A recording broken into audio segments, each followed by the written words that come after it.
Good evening, everybody. Thank you all for coming out to hear my speech on Houston flooding. So, purpose here today is I'm going to help educate you guys and understand why it floods and why the floods are getting so extreme. So, a few months ago, we all remember Hurricane Harvey, one of the worst hurricanes ever recorded. And that wasn't even the worst part. The worst part was the flooding. The flooding left a lot of devastation, and people today are still cleaning up their homes and stuff like that because of all the damage that it caused. Over the last 2 to 3 years, storms have been getting worse, which intensifies the amount of flooding in Houston. I've lived here my whole life, and I'm lucky to say that I haven't had to experience flooding firsthand, but I know countless number of people who have, and it's definitely not a fun thing. So, floods were once a rare thing. Now they happen every year, and sometimes more than once a year. My goal here today is to educate you all and help you guys understand the consequences if we don't change the flooding. First, we're going to talk about why flooding has been getting worse. Scientists have come up with 2 reasons on that. One being climate change, and one being unrestricted development. Unrestricted development meaning the amount of concrete. So Houston likes to build outward when we should be building upward. So when we build outward, it's a lot more land being used.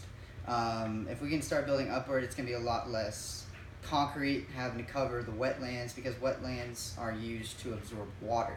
And since we've pretty much destroyed all the wetlands in Houston alone, the water has nowhere to go when it storms. The other one is climate change.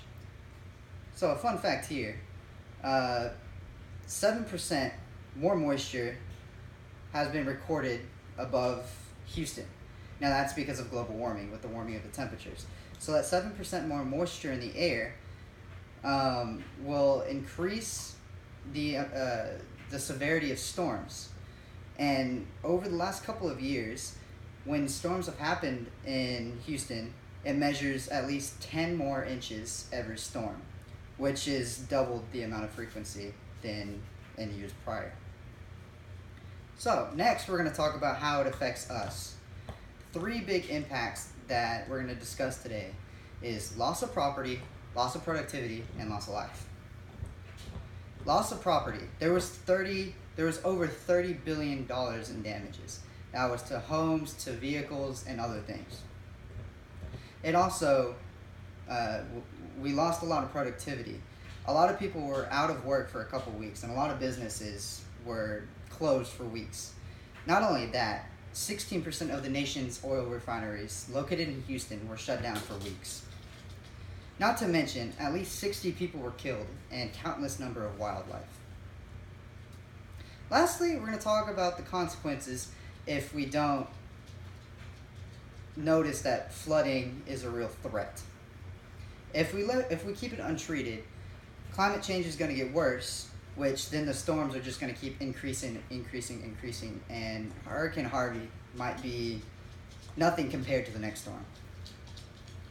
First, we need to do something with all this concrete, whether it be create more wetlands, come up with another idea to move the water somewhere else, but concrete is the number 1 reason why flooding is so extreme, because it just sits on the pavement and has nowhere to go.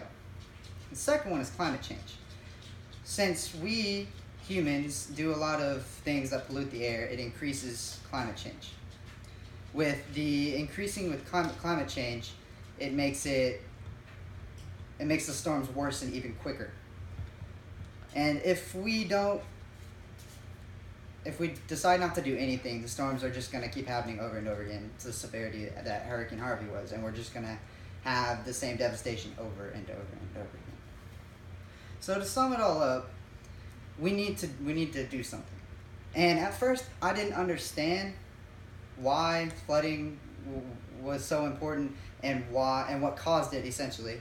But after a lot of research, I found that we need to make a change soon before it's too late.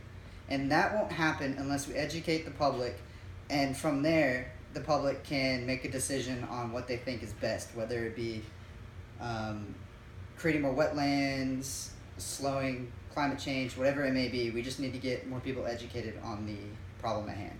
Thank you all. Have a good night.